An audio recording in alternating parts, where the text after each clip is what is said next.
मालिक को प्रणाम। सभी बहनों भाइयों को प्रणाम। रामचंद्र की संपूर्ण कृतियाँ भाग 1 में हम सत्य का उदय में अध्याय 4 गुरु पर चर्चा कर रहे हैं। गुरु अपने सुनिश्चित लक्ष्य तथा उसकी प्राप्ति के उचित साधनों को जान लेने के पश्चात हमारा दूसरा कर्तव्य एक ऐसे योग्य पथ प्रदर्शक को पाना हो जाता है जो हमें साक्षात्कार के पथ पर सफलतापूर्वक ले चल सके। सभी विषयों में, सांसारिक उपलब्धियों से संबंधित विषयों में भी हमें एक सुयोग्य पथ प्रदर्शक की सहायता की आवश्यकता होती है। यह हो सकता है कि कुछ ज्ञान प्राप्त कर लेने के पश्चात हम स्वयं अपने प्रयास से आगे बढ़ सकें, पर तब भी हमें प्राचीन आचार्यों के अनुभवों पर, जो उनकी पुस्तकों और रचनाओं में संग्रहित है, निर्भर रहना पड़ता है। आध्यात्मिकता में बात उल्टी है। जैसे जैसे हम आगे बढ़ते जाते हैं तथा अधिक ऊंची अवस्थाएं प्राप्त कर लेते हैं, गुरु की आवश्यकताएं बढ़ती ही जाती हैं। पुस्तकें हमारा किसी काम की नहीं, वहाँ हमारे किसी काम की नहीं। वे हमें चीज़ों का ऊपरी ज्ञान प्राप्त करने में सहायक हो सकती हैं, जिससे हम आध्यात्मिक विषयों पर ओजस्वी भाषण दे सकें तथा तर्क विजयी हो सकें। लेकिन केवल उन्हीं के द्वारा आध्यात्मिकता में व्यवहारिक पहुंच असंभव है। पुस्तकीय ज्ञान पर आधारित यौगिक क्रियाएं एवं साधनाएं अधिकतर भ्रामक होती हैं तथा आध्यात्मिक उन्नति के लिए हानिकारक भी होती हैं। केवल एक सुयोग्य पथ प्रदर्शक की सहायता ही हमको लक्ष्य तक ले जा सकती है। फारस के प्रसिद्ध कवि और आध्यात्मिकता पर 18 ग्रंथों के रचयिता मौलाना रूमी के विषय में कहा जाता है कि एक बार वे एक बड़े संत के पास आध्यात्मिक प्रशिक्षण प्राप्त करने के लिए गए, तो संत ने उनसे कहा कि यदि वे उनसे व्यवहारिक प्रशिक्षण प्राप्त करना चाहते हैं तो अपनी सारी पुस्तकें नदी में फेंक दें। इस पर वे तैयार नहीं हुए, क्योंकि उसका अर्थ होता जीवन भर के परिश्रम का नाश। वे कई बार उस संत के पास वही प्रार्थना लेकर गए, पर उन्हें वही उत्तर मिला। कोई अन्य उपाय न देखकर उन्होंने अंत में संत की बात मान ली और अपने सारे ग्रंथ नदी में फेंक दिए। ग्रंथ नदी में फेंककर उनके शिष्य हो गए। सच्चा साक्षात्कार साधना क्षेत्र में प्रशिक्षण लेने के पश्चात ही प्राप्त होता है और उसके लिए पांडित्य अथवा ज्ञान अधिक सहायक नहीं होता। अतः आध्यात्मिक खोज में लगे हुए व्यक्तियों के लिए गुरु की सहायता अनिवार्य एवं अपरिहार्य है। ऐसे भी उदाहरण हैं जब ऋषियों ने न केवल आत्म प्रयास के द्वारा सीधे ईश्वर के प्रति संपूर्ण कर पूर्णता प्राप्त कर ली है, लेकिन ऐसे उदाहरण गिने चुने हैं। वास्तव में यह अत्यंत कठिन मार्ग है। इसका अनुसरण केवल असाधारण प्रतिभा में विशेषतः संपन्न व्यक्ति ही कर सकते हैं। गुरु ईश्वर और मनुष्य को जोड़ने वाली कड़ी है। उसी के माध्यम से हम ईश्वर तक पहुंच सकते हैं। केवल वही एक शक्ति है जो हमें रास्ते की उलझनों से निकाल सकता है। आध्यात्मिक यात्रा में हमें विभिन्न बिंदुओं से गुजरना पड़ता है, जिन्हें चक्र या लाक्षणिक भाषा में कमल कहते हैं। वे मनुष्य को परंपरा से प्राप्त दैवी शक्ति अथवा असलियत की शक्ति के पूंजीभूत शक्ति केंद्र हैं। वे मानव शरीर के भीतर विभिन्न स्थानों पर स्थित हैं। दो चक्रों के बीच की जगह में असंख्य सूक्ष्म तंतुओं का बना घना जाल है। हम जैसे जैसे आगे बढ़ते हैं, बीच के तहव की इन बाधाओं में से हमें गुजरना पड़ता है। हमें वहाँ भोग की पूर्ति के लिए काफ़ी समय तक रुकना पड़ता है। भोग का अर्थ अतीत में किए गए हुए कार्यों का फल भुगतने मात्र नहीं, इसका वास्तविक अर्थ है जिस बिंदु पर हम पहुंच गए हैं उसकी सब गुत्थियों को खोलते हुए आगे बढ़ना। भोग के लिए इन स्थानों पर कभी कभी बहुत काल तक हमें ठहरना पड़ता है और केवल अपने ही प्रयास से उसमें से निकल सकना अधिकांश लोगों के लिए लगभग असंभव सा होता है। प्रारंभ की कुछ अवस्थाओं में तो यह संभव हो जाता है, पर आगे चलकर यह बिल्कुल असंभव हो जाता है। ऐसा देखा गया है कि अतीत काल के अधिकांश ऋषिगण, जिन्होंने केवल अपने प्रयास से इसे पार करने का प्रयत्न किया, जीवन पर्यंत केवल पहली या दूसरी अवस्था पर रुके रहे और उसे पार न कर सके। दरअसल ऊंची अवस्थाओं पर हमें जिस स्थिति का सामना करना पड़ता है उसे फिसलन की दशा कहा जा सकता है। वहाँ कभी हम थोड़ा ऊपर पहुंचकर फिर नीचे फिसल जा सकते हैं। ऐसा बार बार होता है। परिणामतः ऊंची चढ़ान अत्यंत कठिन और असंभव सी हो जाती है। ऐसी परिस्थिति में योग्य गुरु का शक्तिशाली सहारा ही हमें उस भंवर से बाहर निकाल सकता है। यदि गुरु में योग्यता एवं शक्ति की कमी नहीं है तो वह शिष्य को स्वयं अपनी शक्तियों द्वारा गुत्थियों से बाहर निकालकर अगली ऊंची अवस्था तक पहुंचा देगा।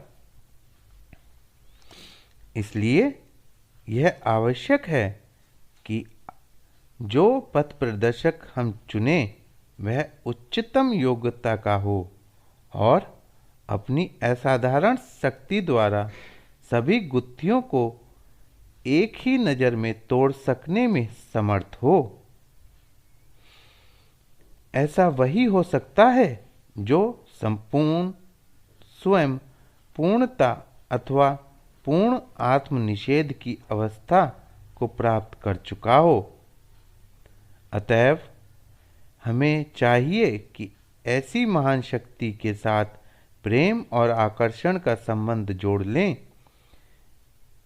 यह कोई महत्व नहीं रखता कि हम उसके साथ क्या संबंध जोड़ते हैं।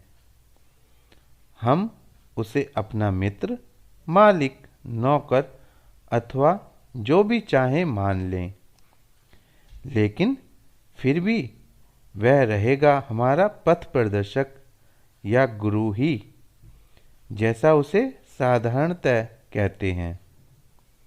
दुर्भाग्यवश आजकल उचित पथ प्रदर्शक के चुनाव की ओर ध्यान नहीं दिया जाता। यद्यपि प्रत्येक धार्मिक प्रवृत्ति वाले हिंदू का यह विश्वास है कि आध्यात्मिक लाभ के लिए उत्पन्न उत्कंठा की तुष्टि के लिए गुरु का होना नितांत आवश्यक है। साधारणतः इस कार्य के लिए लोग किसी भी व्यक्ति को उसकी योग्यता अथवा गुणों पर ध्यान दिए बिना ही चुन लेते हैं। भोली जनता को आकर्षित करने के लिए तथाकथित गुरुओं द्वारा प्रदर्शित चमत्कारों अथवा बहकावों में आकर ही वे अधिकांशतः ऐसा करते हैं। ऐसे चेला खोजने वाले गुरुओं की कमी नहीं है। पेड़ों की पत्तियों की भांति वे बहुत से हैं, क्योंकि उनमें से अधिकांश के लिए गुरु बनना बहुत लाभप्रद कार्य है, जिसके द्वारा उन्हें इतनी अधिक आय हो जाती है जितनी अन्य किसी प्रकार से नहीं हो सकती। इसके साथ ही साथ वे अपने शिष्यों से अत्यधिक सम्मान एवं व्यक्तिगत सेवा पाते हैं। इस प्रकार भोली जनता आसानी से इन स्वार्थी पेशेवरों का शिकार हो जाती है। एक छोटा मोटा चमत्कार या कोई साधारण मनोहर अथवा आकर्षक प्रदर्शन मात्र ही सैकड़ों अज्ञानी भेड़ों को गुरु के बारे में हाँक लाने के लिए काफी होता है। उनको असंतुष्ट करने वाले किसी व्यक्ति के लिए श्राप की केवल एक साधारण सी धमकी ही हजारों को उनके शिकंजे में ला देती है। इतना ही नहीं, अपने पेशे का एकाधिकार बनाए रखने के लिए वे यह भी घोषणा करते फिरते हैं कि एक विशिष्ट वर्ग वालों के अतिरिक्त अन्य किसी को, चाहे वह सन्यासी हो अथवा गृहस्थ, गुरु होने का अधिकार नहीं है। योग्यता एवं पात्रता की चिंता किए बिना ही वे अपने को जगत का धर्म गुरु मान बैठते हैं। आजकल ढेरों के ढेर सन्यासी ही महात्मा बने फिरते हैं और अपने को जगत गुरु कहते हैं।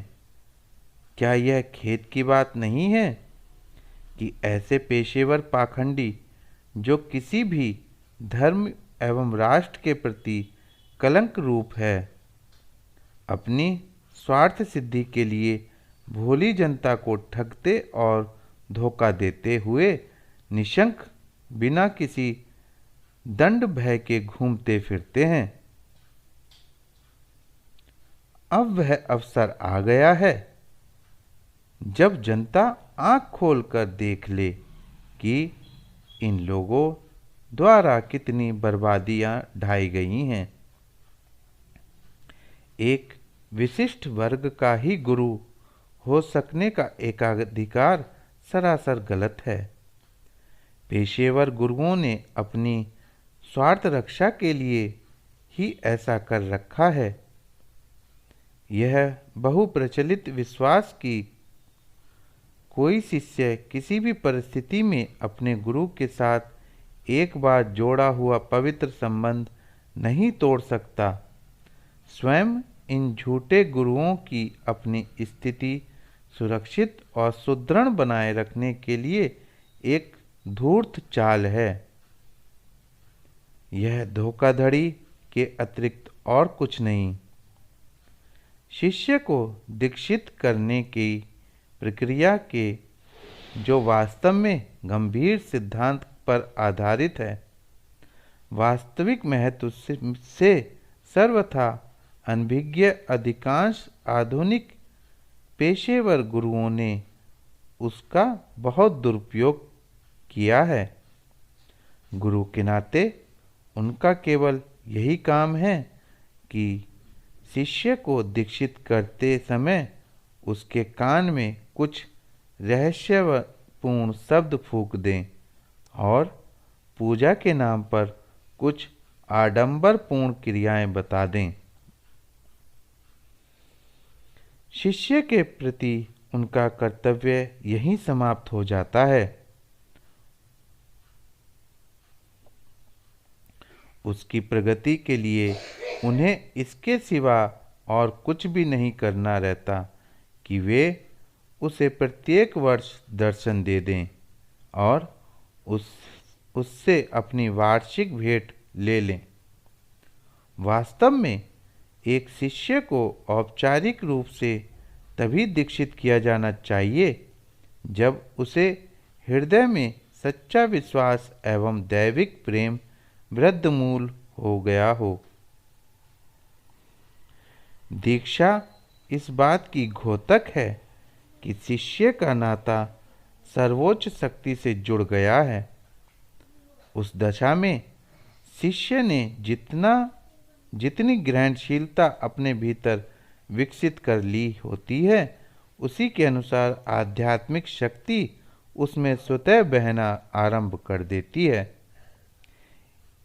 एक सही संबंध स्थापित करना बहुत कुछ गुरु की शक्ति एवं योग्यता पर निर्भर करता है, जिसके लिए उसमें उच्च कोटि की क्षमता होना आवश्यक है।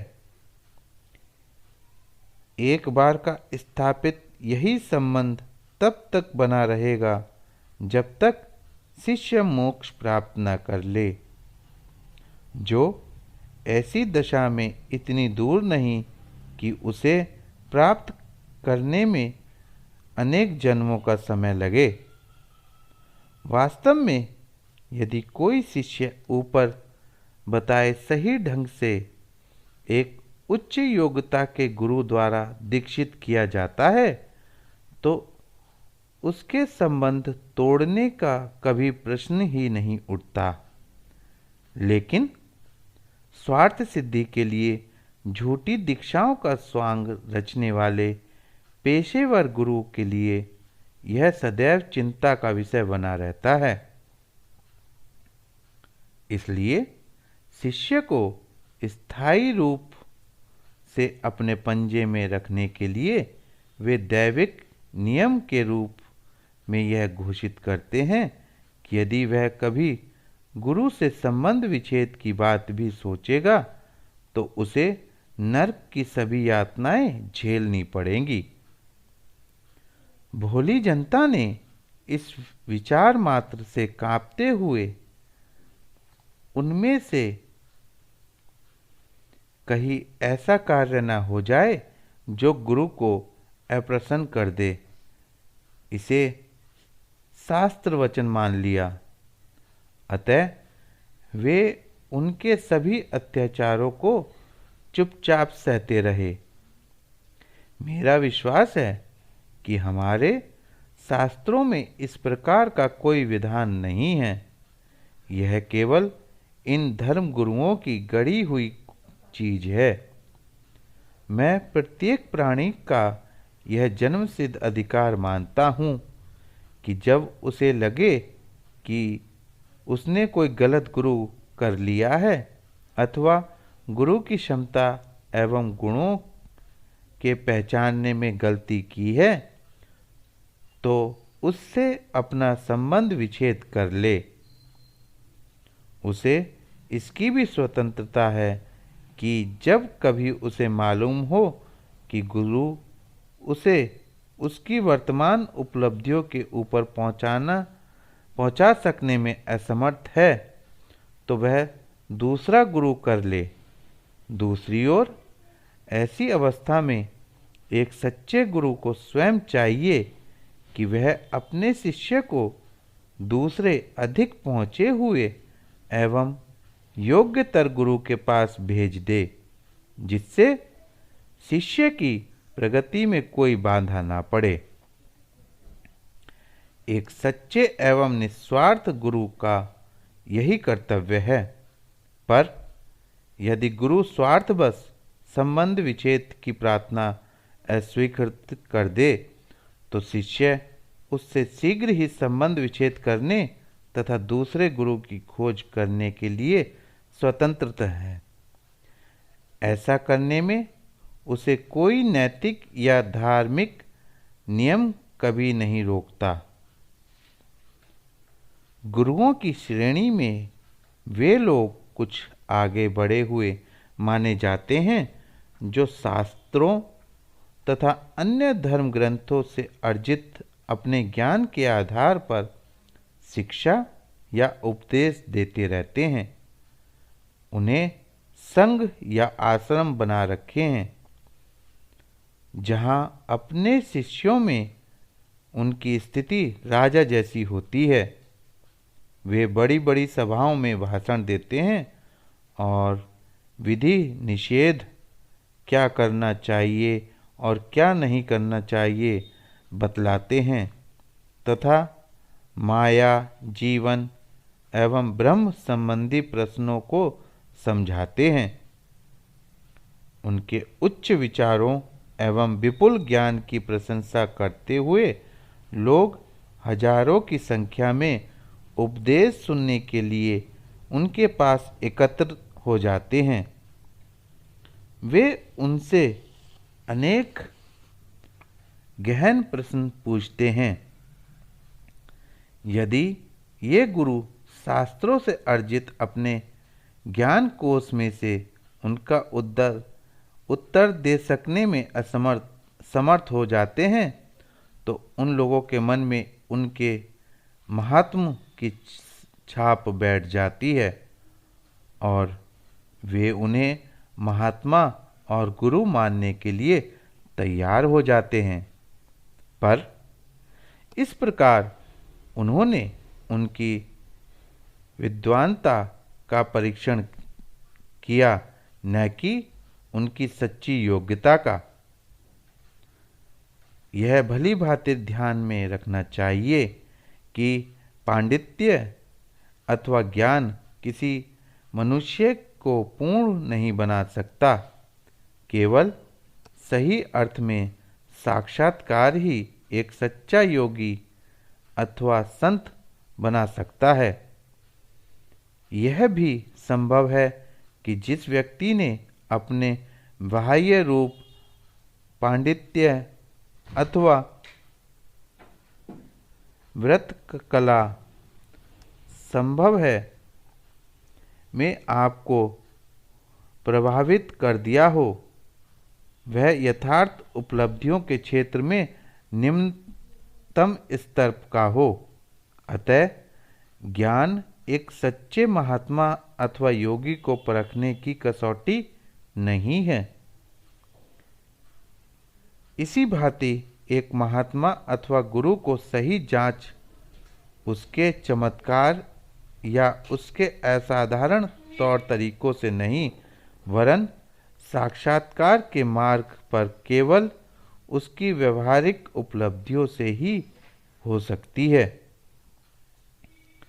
महात्मा शब्द का प्रचलित अर्थ एक महान व्यक्ति मुझे उचित नहीं जचता। मैं महात्मा की परिभाषा एक नग्नतम पुरुष के रूप में करूँगा अथवा एक सर्वथा उपेक्षित व्यक्ति के रूप में जो बड़प्पन, अभिमान और अहंग की समस्त भावनाओं से परे पूर्ण आत्मनिषेध की अवस्था में स्थायी रूप से स्थापित हो। कुछ लोगों का विचार है कि ज्ञान साक्षात्कार की प्रारंभिक अवस्था होने के कारण आवश्यक एवं अपरिहार्य है। मैं इस बात से सहमत नहीं हूँ, क्योंकि ज्ञान तो केवल मस्तिष्क की एक उपलब्धि है, जबकि साक्षात्कार आत्मा का जागरण है और इसीलिए उसकी सीमा से परे है। आध्यात्म ज्ञान की पुस्तकों में विभिन्न आध्यात्मिक स्तरों पर मन की दशा के संबंध में हम बहुत कुछ पढ़ते हैं, और उनकी जानकारी प्राप्त करते हैं।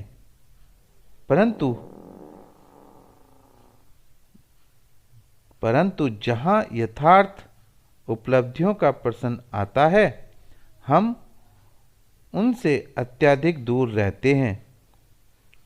लोगों से हम इन दशाओं के बारे में बात कर सकते हैं, उनके पक्ष विपक्ष में तर्क दे सकते हैं और अपने पांडित्य की श्रेष्ठता स्थापित कर सकते हैं, पर आंतरिक रूप में हम उनसे सर्वथा अनभिज्ञ हैं। हम गीता पर भाषण और उपदेश सुनते हैं, प्रतिदिन नियमित रूप से गीता के कुछ अंशों का पाठ करते हैं, उस पर बड़े बड़े विद्वानों की टीकाएं पढ़ते हैं, लेकिन हमारे ऊपर उसका क्या व्यवहारिक प्रभाव पड़ता है? क्या हम में से कोई भी गीता में वर्णित दशाओं में से एक की भी व्यवहारिक रूप से प्राप्त कर सका है? संसार माया है, मनुष्य ही ब्रह्म है इत्यादि शब्दों को वे दोहराते रह सकते हैं, किंतु आंतरिक रूप से इन शब्दों का अर्थ का उन्हें ज्ञान नहीं है। इनमें से कोई भी अपने भीतर उन अवस्थाओं का विकास न कर पाया जिनका अर्जुन ने श्री कृष्ण से गीता में सुनने के पश्चात किया था। गीता जिस रूप में आज हमारे सामने है, वह सचमुच उस ज्ञान की एक व्याख्या मात्र है जो श्री कृष्ण ने महाभारत युद्ध के प्रारंभ होने के समय अर्जुन को दिया था। गीता में शब्दों द्वारा बताई गई सारी आध्यात्मिक अवस्थाएं श्री कृष्ण ने हृदय में वास्तविक रूप में प्रविष्ट करा दी थी, जिसके फलस्वरूप अर्जुन उन अवस्थाओं का अनुभव भीतर बाहर सब जगह कर रहा था। इस प्रकार एक एक शब्द जो उसने सुना उसके हृदय में सीधा उतरता चला गया और एक स्थायी प्रभाव उत्पन्न करता गया। गीता के आधुनिक शिक्षकों एवं उपदेशकों का श्रोताओं के मन पर वांछित प्रभाव उत्पन्न करने की असफलता का कारण उनके अंदर उस आध्यात्मिक अवस्थाओं की प्रविष्टि कराने की शक्ति का अभाव है। गीता में विवेचित मन की विभिन्न दशाएं वास्तव में वे भिन्न अवस्थाएं हैं जो आध्यात्मिकता के पथ पर चलने वालों की राह में आती हैं। वे स्वतः अंदर से विकसित होती हैं। ऊपर साधनों द्वारा मन की कोई विशिष्ट दशा समय से पूर्व अथवा अपरिपक्व अवस्था में उत्पन्न करना आंतरिक स्थूलता बढ़ाता है, जो हमारी प्रगति के लिए हानिकारक है। सच्चा गुरु वह नहीं जो केवल धार्मिक सिद्धांतों के तथ्यों की व्याख्या कर सके अथवा जो हमें क्या करना या क्या न करना चाहिए का निर्देश कर सके। हम में से लगभग सभी इसके विषय में काफ़ी जानते हैं। एक गुरु से जिस बात की हमें अपेक्षा है वह है आत्मा को जगाने के लिए सच्ची प्रेरणा तथा साक्षात्कार के मार्ग पर उत्तरोत्तर प्रगति के लिए उसकी प्रत्यक्ष सहायता। यदि यह सफलता चाहते हैं तो ऐसे व्यक्ति की हमें खोज करनी पड़ेगी। अतः स्पष्ट है कि आध्यात्मिकता का पथ प्रदर्शक चुनते समय हमें उसके पांडित्य अथवा चमत्कारों को न देखकर आत्म साक्षात्कार के क्षेत्र में उसकी व्यवहारिक उपलब्धियां देखनी चाहिए। एक व्यक्ति जो स्वयं मुक्त है वही हमें शाश्वत बंधन से मुक्त करा सकता है। यदि गुरु स्वयं संस्कार, माया अथवा अहंकार के बंधनों से मुक्त नहीं है तो उसके लिए किसी को उन बंधनों से मुक्त कराकर सकना असंभव नहीं। यदि हम एक खंबे में बंधे हों और हमारा गुरु दूसरे खंबे में, तो गुरु के लिए हमें बंधन मुक्त कर सकना कैसे संभव हो सकता है। हमें बंधन मुक्त वही करा सकता है जो स्वयं मुक्त हो।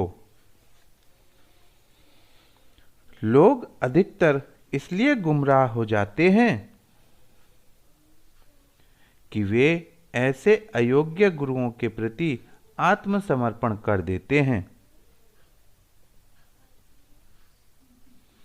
जिनका मुख्य उद्देश्य कदाचित निजी लाभ अथवा आत्म विवर्धन मात्र होता है। इसी कारण वे साधारणतः झूठे दिखावों द्वारा अपनी मर्यादा और प्रतिष्ठा बनाए रखने के लिए आतुर रहते हैं।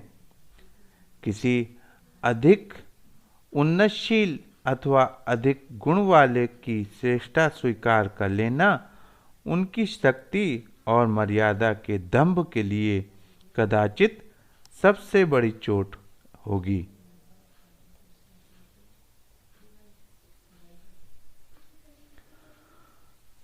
यह और कुछ नहीं केवल अहंकार का पुरुषोत्तम रूप है।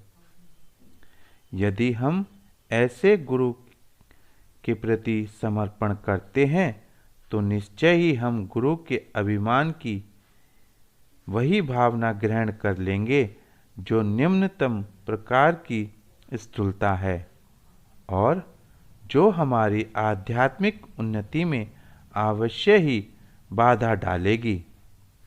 जब तक यह दोष रहेगा मोक्ष कभी संभव नहीं है। आध्यात्मिकता वास्तव में मन की एक ऐसी सूक्ष्मतम स्थिति है जिसकी तुलना में प्रत्येक अन्य वस्तु अधिक भारी या स्थूलतर प्रतीत होती है। गुलाब के फूल की मधुर सुगंध से उत्पन्न इंद्रियों की कोमल अनुभूति भी इससे कहीं अधिक भारी है। मैं इसे पूर्ण शांति एवं समभाव की स्थिति कह सकता हूँ जो प्रकृति के पूर्ण सामंजस्य में है। मन की यह स्थिति में सभी इंद्रियों एवं प्रकृतियाँ मानो निर्दत्त या प्रस्तुत अवस्था में होती हैं।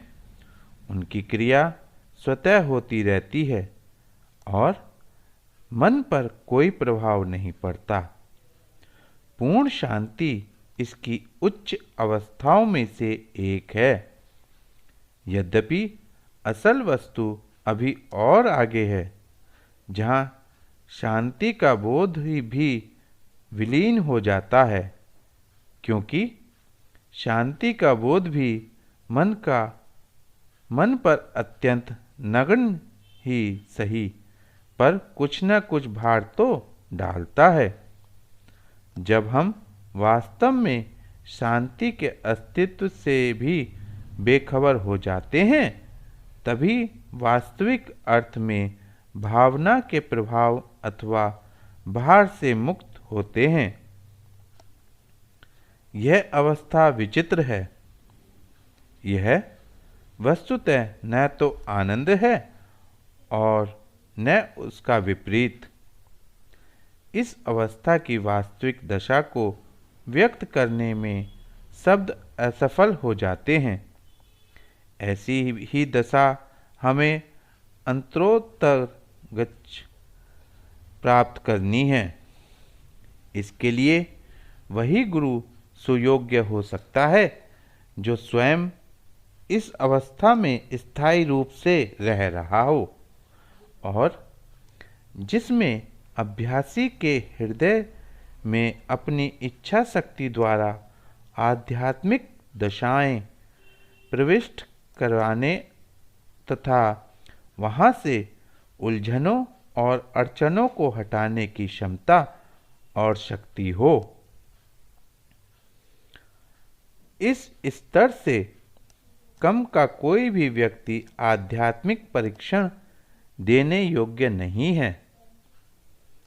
यह अत्यंत दुख और लज्जा की बात है कि हमारे प्राचीन ऋषियों की प्रारंभ की हुई तथा व्यापक रूप से अभ्यस्त यौगिक प्राणाहुति की यह युगों पुरानी विधि उसी देश में लुप्त प्राय हो गई है जहाँ इसका जन्म हुआ था और जहाँ अब तक इस पर विश्वास करने के लिए केवल कुछ ही लोग तैयार होंगे।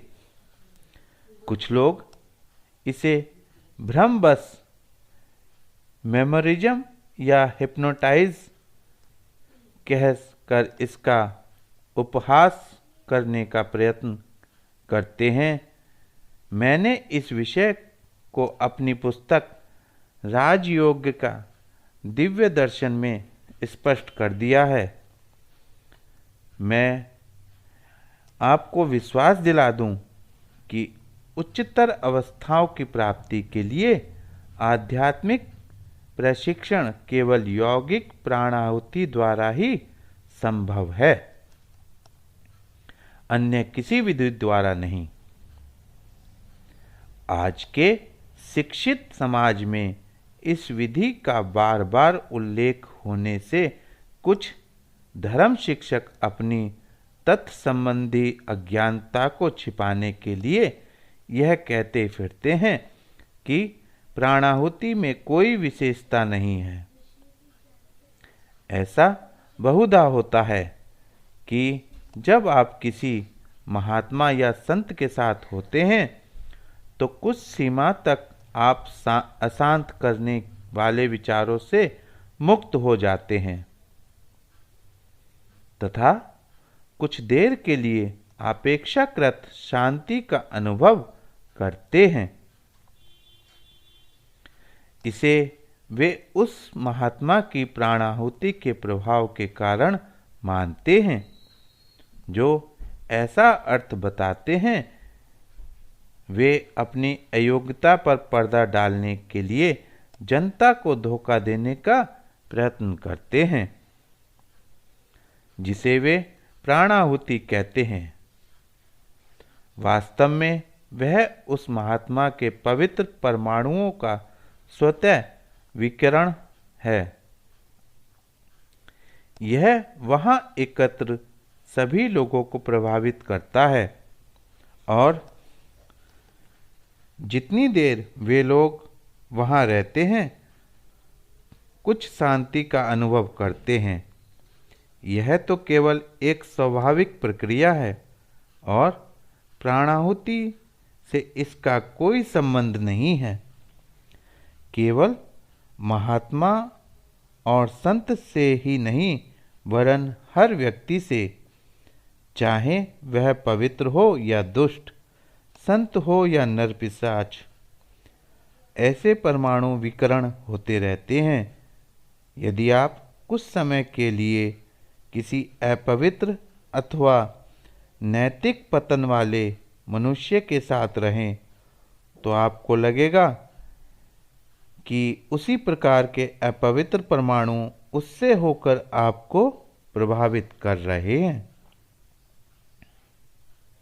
और आपके विचार भी फलतः उसी दिशा में बहने लगते हैं। इसका प्रभाव केवल अल्प समय तक रहता है और जैसे ही आप उससे दूर हटते हैं वह गायब हो जाता है। यही कारण है कि धर्मगुरु बहुधा अपने उपदेशों का अनुसरण करने के संबंध में लोगों की उदासीनता की शिकायत करते रहते हैं।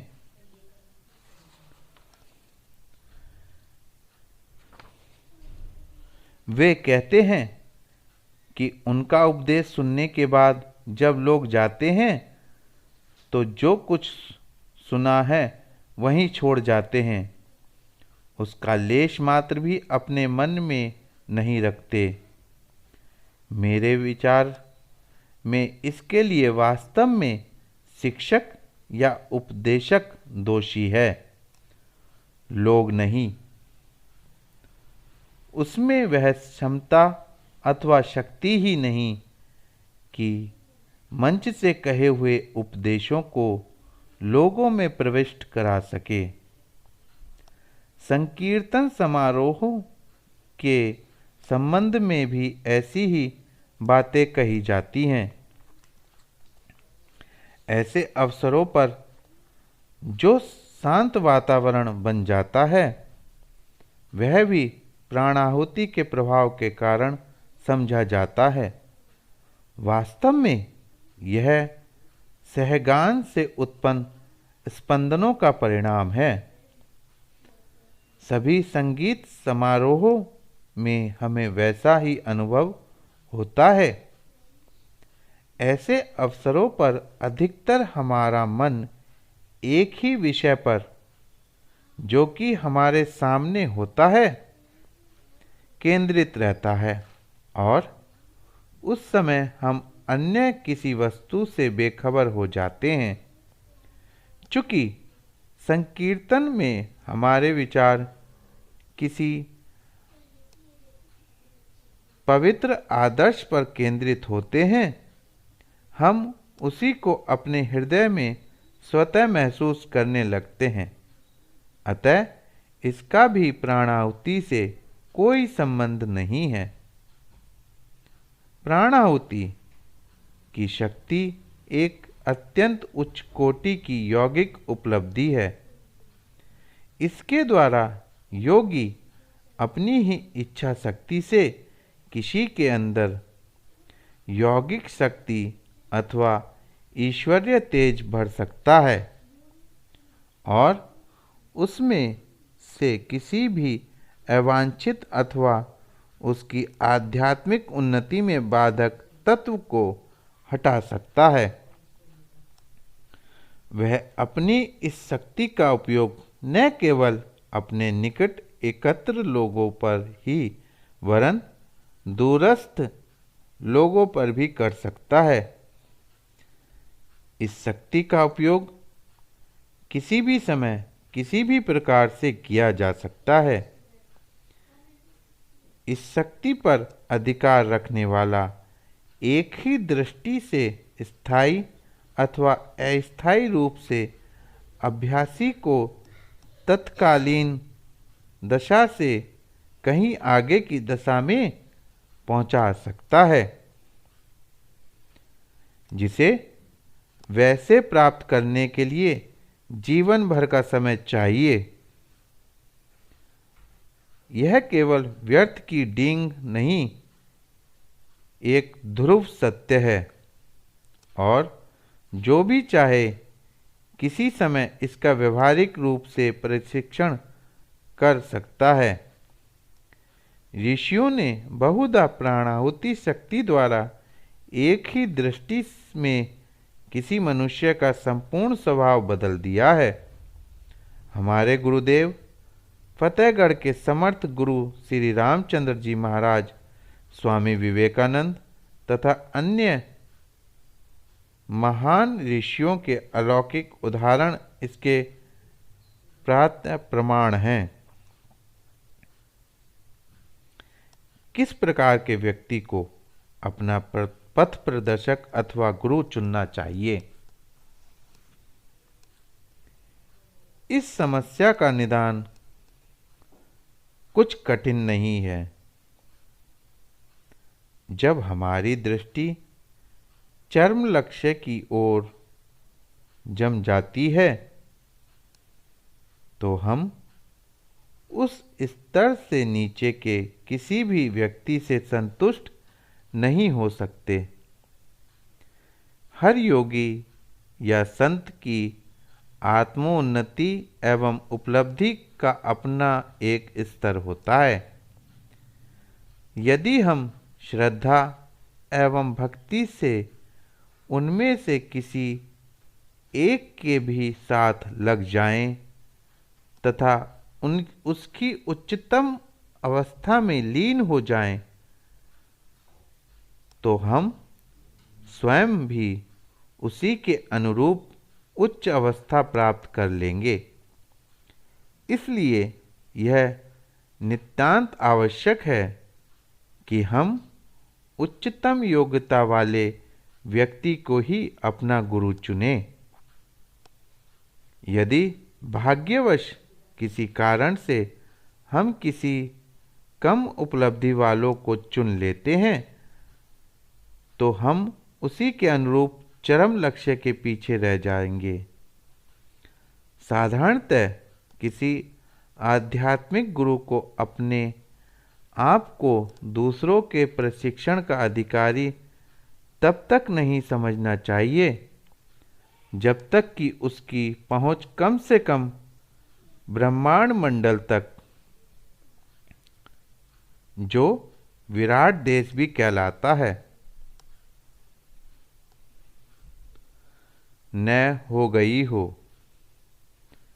जहाँ भौतिक जगत में घटित होने के पूर्व सभी वस्तुएं सूक्ष्म रूप में प्रकट होती हैं। जब कोई शिक्षक अपने को उस स्तर अथवा क्षेत्र से संबंध कर लेता है तो वह शक्ति के अक्षय भंडार से निरंतर समृद्ध रहता है। दूसरी ओर यदि कोई इस स्तर पर पहुँचे बिना ही दूसरों को आध्यात्मिकता में प्रशिक्षण देने लगता है तो वह न केवल स्वयं अपनी ही शक्ति का ह्रास प्रारंभ करता है वरन शिक्षार्थियों के संस्कार एवं स्थूलताओं से दूषित हो जाता है। फलतः वह स्वयं ही शीघ्र भ्रष्ट हो जाता है। हमारे मिशन में इस अवस्था पर भी साधारणतः प्रशिक्षण देने की आज्ञा नहीं दी जाती।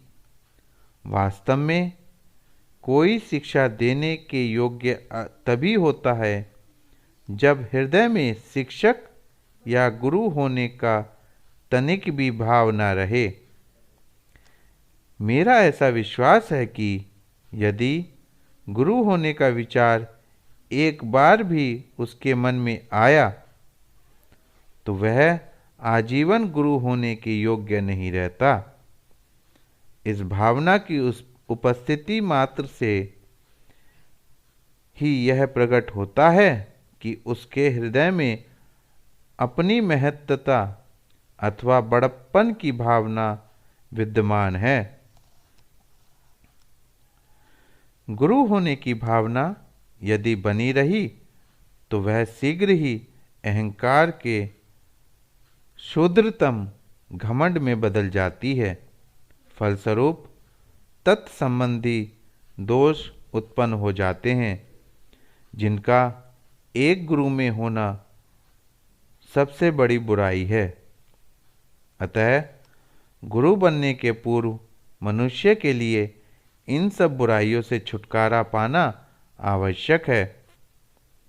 ईश्वर ही असली गुरु अथवा मालिक है और हम केवल उसी से प्रकाश पाते हैं। पर चूँकि किसी साधारण गुणों वाले व्यक्ति के लिए सीधे ईश्वर से प्रेरणा प्राप्त करना अत्यंत कठिन है, हम अपने में से ही किसी ऐसे व्यक्ति की सहायता ढूंढते हैं जिसे सर्वशक्तिमान ईश्वर से अपना संबंध जोड़ लिया हो। अतः यह बिल्कुल स्पष्ट है कि यदि कोई गुरु अथवा मालिक के रूप में हमारे सामने आता है तो वह उस स्थान को लेता है जो वास्तव में ईश्वर का है, और इसलिए वह ईश्वर निंदा के अतिरिक्त और कुछ नहीं है। अतः उसे अपने को ईश्वर का अत्यंत दीन सेवक मानकर उस महामालिक के नाम पर मानवता की सेवा करनी चाहिए। इस प्रकार अहंकार तथा उसमें उत्पन्न दोषों के लिए, जो आजकल अभाग्यवश काफ़ी अधिक है, कोई स्थान नहीं रह जाएगा जहाँ ऐसे दोषों का बोलबाला हो, वहाँ सत्य एकदम नहीं रहता।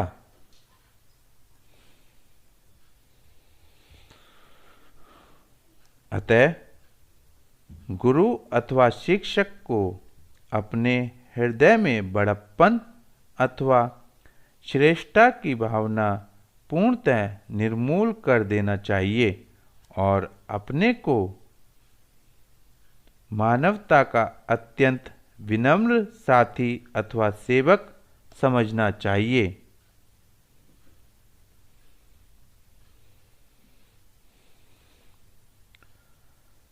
मेरे प्रातः स्मरणीय पूज्य गुरुदेव इसके उदाहरण थे। आजीवन उन्होंने अपने साथियों को भाई की तरह माना।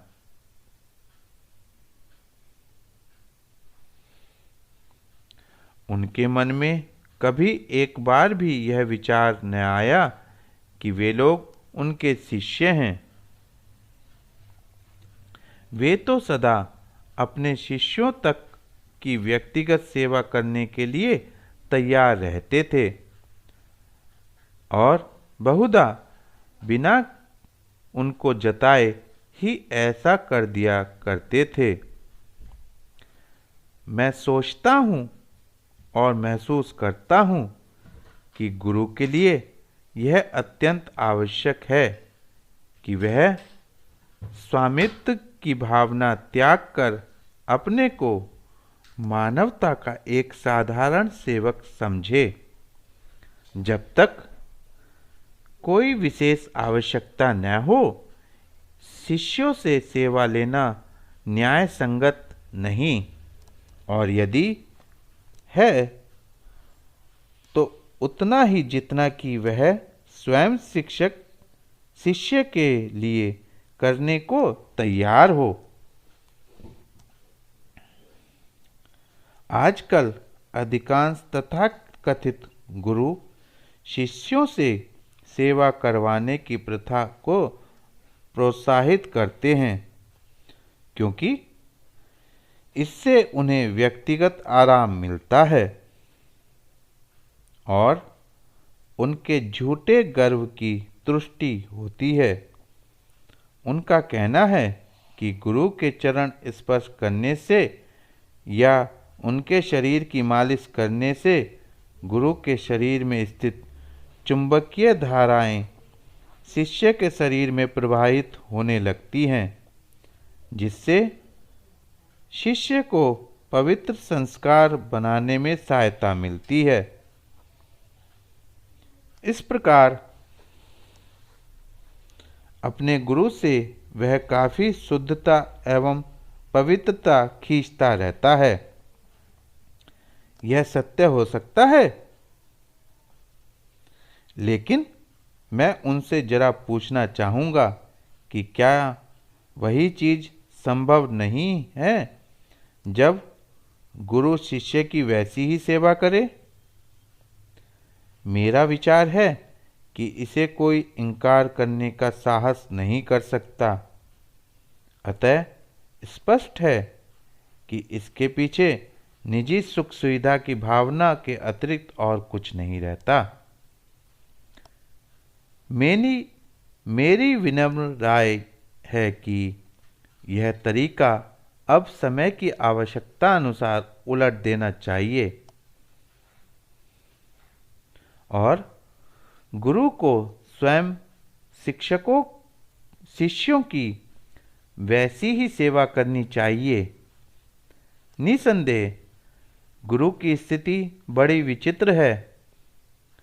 यदि वह अपने को मालिक समझता है और इस कारण सहयोगियों से अपने को अति उच्च मानता है, तो इसे निम्नतम कोटि का अहंकार ही कहा जाएगा। यह तो वास्तव में शिष्य का कर्तव्य है कि वह अपने आप को प्रेम और भक्ति से गुरु की सेवा में लगा दे। शिष्य से सेवा करवाना गुरु का कोई हक या विशेष अधिकार नहीं है। मुझे एक उदाहरण याद आता है। एक समय एक अनाड़ी इन तथाकथित गुरुओं में से एक के पास शिष्य बनने के लिए गया।